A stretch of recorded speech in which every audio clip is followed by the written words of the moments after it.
Bwana Yesu asifiwe, jina libarikiwe. Natumaini sote tu wazima wa afya na jina la Bwana lizidi kubarikiwa, kwa sababu afya ndiyo kawaida na ndiyo pendo la Mungu anayopenda kila mtu awe vizuri katika ngazi zake za kiafya.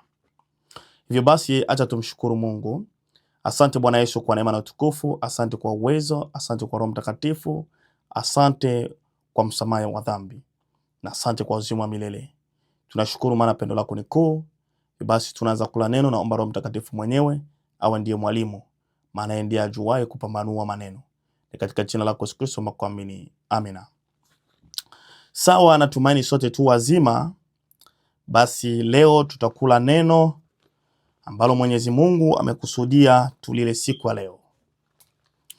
Hivyo basi neno letu la leo ni akili za Mungu zapita kiasi. Akili za Mungu zapita kiasi. Tunapozungumza akili zinazopita kiasi, yani ni akili ambazo zimepita kiwango ambacho tunachokiona sisi, ambacho mtu anastahili kuwa nacho. Sasa akili za Mungu zimepita kiwango hicho ambacho sisi tunachokitazama, yaani kinapita kiwango ambacho sisi twaweza tukakadiria ya kwamba mtu anaweza kuwa na akili ya namna hii. Sasa akili za Mungu zinapita kiasi, na ndiyo neno letu la leo. Akili za Mungu zapita kiasi, yaani akili za Mungu ni nyingi zaidi. Kwanza inabidi tuone Mungu gani ambayo tunamzungumzia, maana pana wa miungu ni mingi. Baadhi wamejiita Wabolange, baadhi wamejiita Bahaula, baadhi wamejiita majina mengi tu. Wao nao wakijiita ni miungu, wakijiita ni wa Mungu. Hata shetani pia hujiita ni Mungu. Lazima sasa tumuone Mungu yupi ambaye tunamzungumzia, ambaye akili zake zapita kiasi. Mungu ambaye ninayezungumzia ni Mungu ambaye alijiita ya kwamba yeye ni Mungu wa Abrahamu, Mungu wa Isaka na Mungu wa Yakobo. Yani Mungu ninayezungumzia si mwingine bali ni yeye aliyeumba mbingu na nchi, Mungu wa Abraham, Isaka na Yakobo. Mungu aliyesema na iwe nuru na ikawa nuru, yani aliyeumba vitu vyote vilivyomo ndani ya dunia, aliyezungumza tu kupitia kusema kwake vitu vyote vikakuwepo. Huyo ndiye Mungu tunayemzungumzia. Kwa jina halisi anaitwa Yahweh. Yahweh, yaani Yod He Vav He. Yahweh, yaani mkono tazama, msumari tazama, yaani Yesu mwenyewe ambaye alikuja. Tomaso alipomwona amefufuka akasema, lazima nione alama iliyoko ndani ya mkono wako. Na alipouona alama ya msumari, Tomaso akasema, wewe ni Bwana na Mungu wangu. Huyo ndiye namzungumzia. Akasema, wewe ni Bwana na Mungu wangu, yaani wewe ni Adonai Elohinu, yaani yeye ni Adonai Elohinu. Huyo ndiye Mungu ninayekwenda kumzungumzia. Mungu ndiye ninayekwenda kumzungumzia, huyo ambaye nimekuelewesha mahali hapo. Na huyo Mungu akili zake zinapita kiasi. Hebu tuone kwanza kwenye Isaya 9:6 inasemaje? Isaya 9:6 inasema hivi: maana kwa ajili yetu mtoto amezaliwa, tumepewa mtoto wa kiume, na uwezo wa kifalme utakuwa begani mwake, naye ataitwa jina lake Mshauri wa Ajabu, Mungu mwenye nguvu, Baba wa milele, Mfalme wa amani.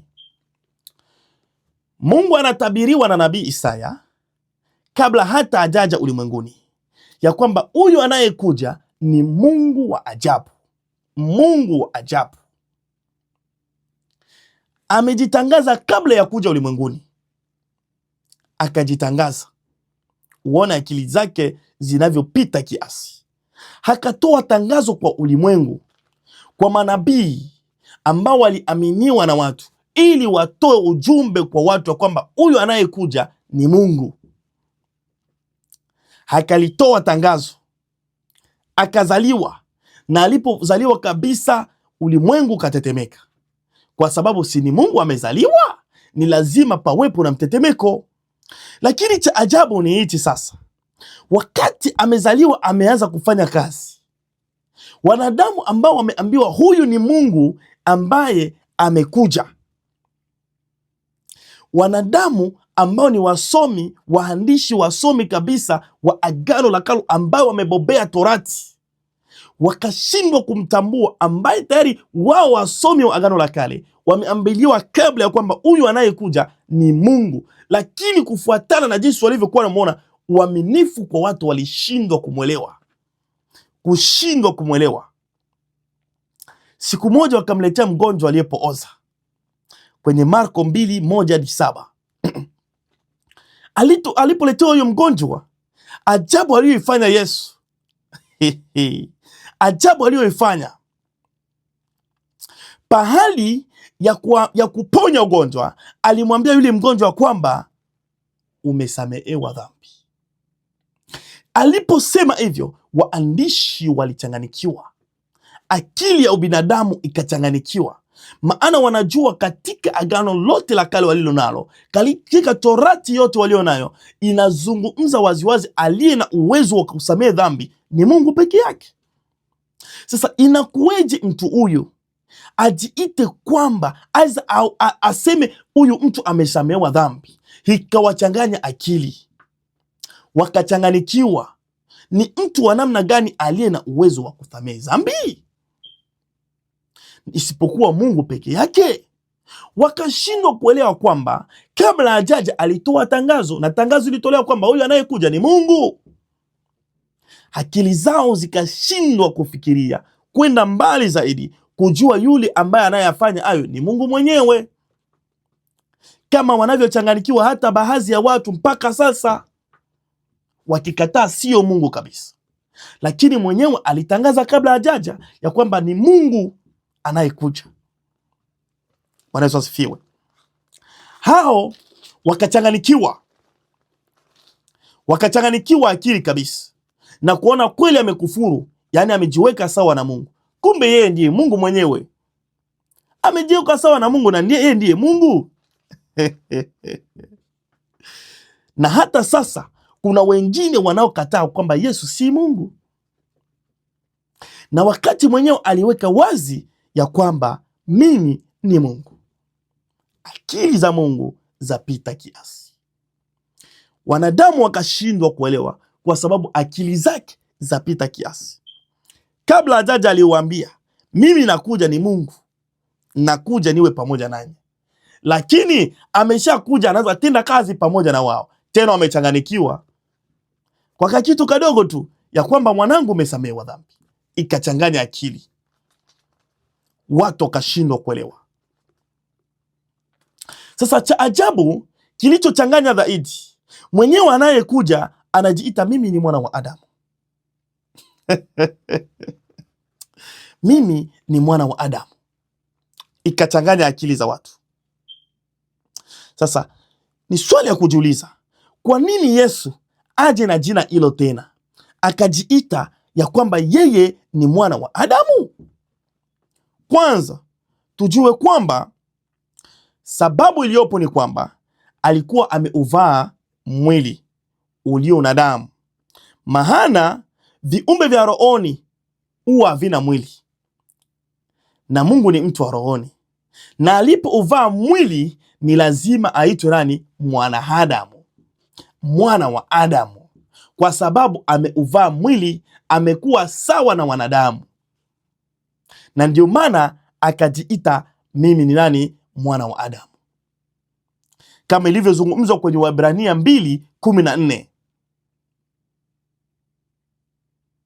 Akashiriki damu na mwili, yani akauvaa mwili na damu, lakini damu yake aliyo naye yeye Bwana Yesu haikutengenezwa hapa, ilikuwa damu ya umilele,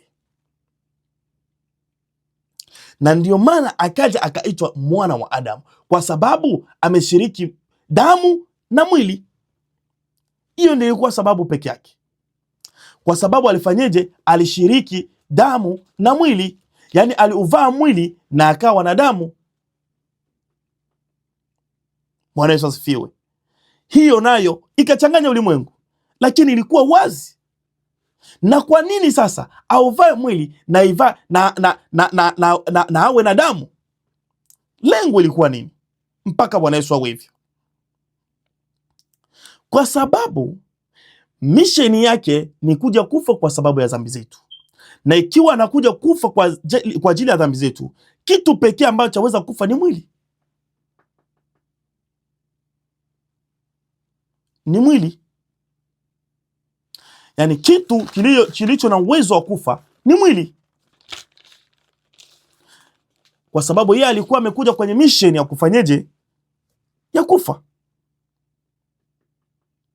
Na ndio maana alivaa mwili na akafanyeje? Akawa na damu, kwa sababu afanye nini? Amalize mission aliyofuata pale, kwa sababu angekuja rohoni angekufa. Na ndio maana akaja ameuvaa mwili. Hilo ndio lilikuwa lengo, na wakati akiwa mwilini lazima ajiite mwana wa Adamu. Tulisema ili aweze kufa, maana mwili ndiyo waweza kufa.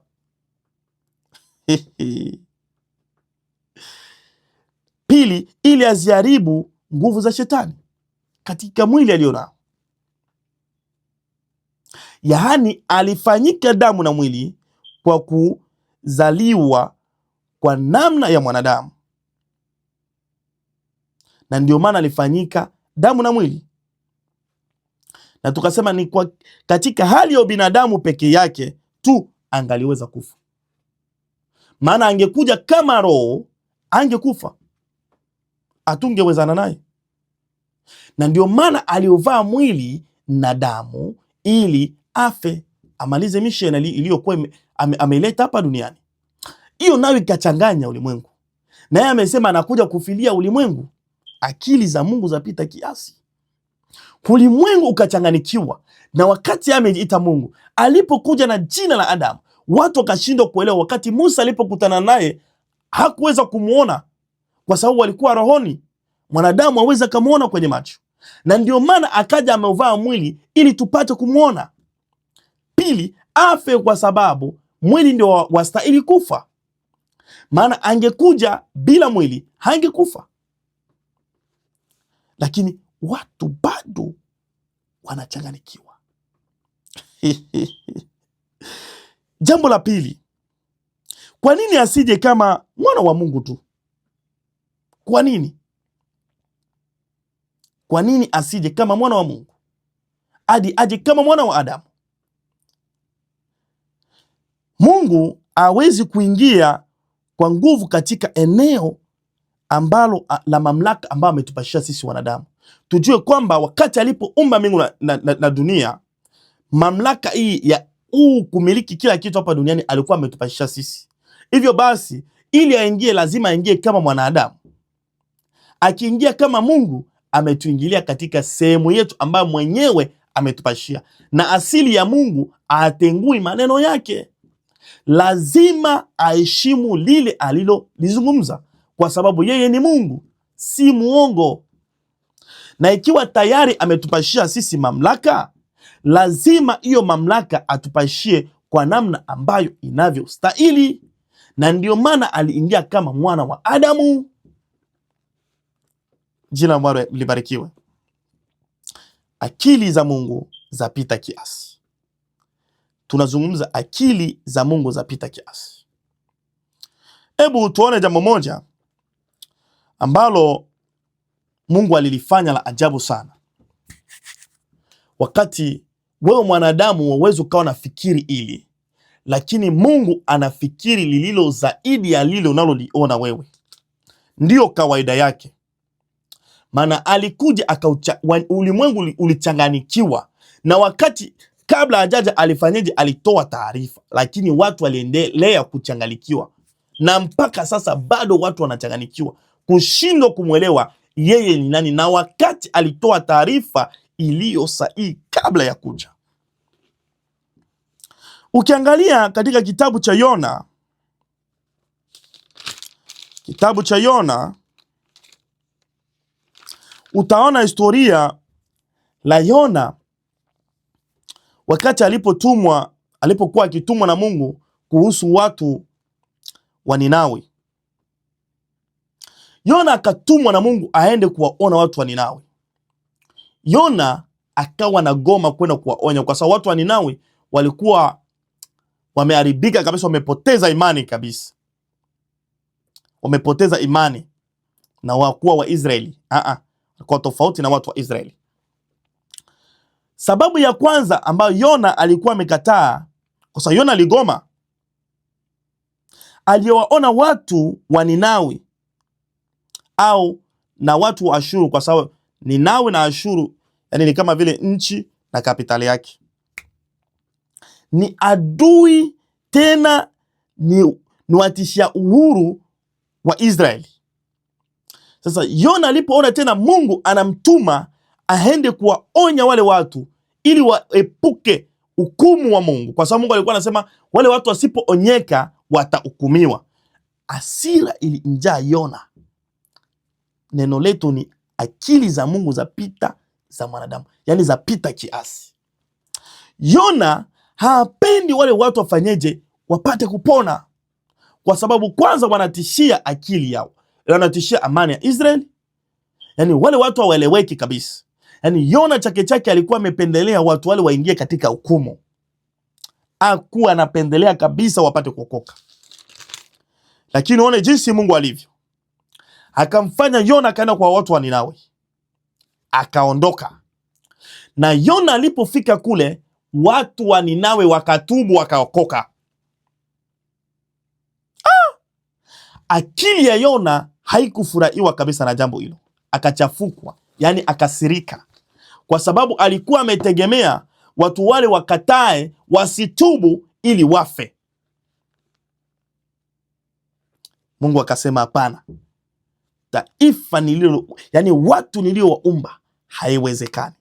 Na alipofika tu, watu wa Ninawi wakaokoka, wakatubu, wakamgeukia Yesu. Kwa nini Mungu alipenda kumuonesha Yona namna hiyo? Alipenda aoneshe kwa sababu mapenzi yake hayawezi yakazuiliwa na mwanadamu. Hapana, na Mungu ashindwe na lolote. Na alipenda kumuonesha Yona ikiwa kila mtu aliyopo duniani ni wa Mungu, ni yeye aliyemuumba. Hivyo basi yeye si Mungu wa Waisraeli peke yake, ni Mungu wa kila aitwaye mwanadamu. Akili za Yona ziliona jinsi wanavyosumbua nchi yao, aza watu wao wa Israeli, jinsi walivyo wanatishia amani ya Waisraeli. Yona akaona ni bora wale watu wafe. Lakini lengo la Mungu si taifa life, lengo la Mungu si watu wafe. Mungu lengo lake ni kila mtu amgeukie, maana kila aliyopo ndani ya dunia yuko katika ukweli wa Mungu, yani ni mtu wa Mungu. Mungu akamtuma na watu waliokoka wa Ninawi, wakatubu, wakamgeukia Yesu, wakamgeukia Mungu. Na ndivyo ilivyo kwetu sisi ambao tunaokoka. Tunaweza tukaliona taifa fulani, hili taifa ni mbaya, hili taifa ni mbaya, hili taifa ni mbaya, ndiyo. Lakini Mungu anapokusudia, amekutuma, nenda pale, ni wajibu wako wa kuondoka, maana anayekutuma ndiyo mwenye vyake, aliyewaomba wale watu. Maana kila aliyeumbwa ni mtu wa Mungu, na ikiwa ni watu wa Mungu, kazi yako ni kuipeleka injili mahali pale Mungu anapokusudia. Maana injili linaamriwa kufika kila mahali na kila sehemu. Hivyo basi, wale ambao tunawaona kama sisi wa Kristo, ambao ya kwamba hawa ni watenda dhambi sana, siwezi nikawasogelea ili waje katika Kristo, ni bora tu wahukumiwe wafe. Hao unaowaona wa namna hiyo, ndio Mungu anawahitaji zaidi, ndio Mungu anawapendelea zaidi wamsogelee. Hivyo basi, sisi kama ni wa Kristo, hatustahili kuangalia hawa wako namna gani, hawa wametenda dhambi namna gani, ili tuwaondoe katika Ukristo. Ni kazi yetu kuwasogeza ndani ya Yesu, ili Yesu mwenyewe awatengeneze. maana akili zake zinatazama utofauti na sisi tunavyotazama kabisa. Akili za Mungu zinatazama tofauti na sisi tunavyotazama. Sisi tunaweza tukatazama kwa nje, lakini yeye anatazama kwa ndani, kama alivyotazama kwa watu wa Ninawi. Yona yeye anatazama kwa nje, lakini Mungu anaangalia kwa ndani. Akili za Yona zimeishia kwamba kulingana na watu walivyo wasumbufu ni bora wafe, lakini Mungu anaangalia yule ni binadamu ambaye nimemuumba sasa na ninyi, lazima afanyeje? Aokolewe. Unaona jinsi ilivyo? Akili za Mungu zinapita kiasi. Pale tunapoishia sisi ndipo yeye ameanzia na kuendelea. Hivyo basi hata katika kufikiri kwetu hatuwezi tukaweza, na ndio maana alituletea Roho Mtakatifu atusaidie pia. Hivyo basi sisi kama tuliokoka, inatupasa injili tuipeleke bila kubagua, bila kuangalia ni wa kabila gani, bila kuangalia ni mtu ametokea wapi. Kila mahali panastahili kufika injili. Kila taifa linastahili kupelekwa injili. Kila mwanadamu aliyeumbwa na Mungu ni lazima aipokee injili. Tusiangalie ametoka wapi, tusiangalie ametoka katika taifa lipi, tusiangalie ametoka katika kabila lipi. Kila mtu anaitwa mwanadamu, peleka injili. Tusiwe kama Yona alivyotaka kubagua, alivyotaka kukataa kwa sababu ya huzuni ya moyo wake. Tunapowaitwa wa Kristo tulipeleke injili kama vile lilivyo. Ina uhakika neema ya Bwana Yesu inakwenda kukugusa mahali popote uliopo, na neno hili linakwenda kugusa moyo wako. Lazima ubadilike. Ikiwa ulikuwa na tabia ya namna hii, badilisha. Neno la Mungu linampenda kila aliyeumbwa, kila anayeitwa mwanadamu apate kuokoka ili auone uzima wa milele. Na Mungu akubariki, na neno hili libadilishe maisha yako, libadilishe mtazamo wako, libadilishe akili zako, kuona kwamba Mungu anampenda kila aliyemuumba apate kuokolewa. Lengo lake kila mtu auone uzima wa milele. Na Mungu akubariki. Amen.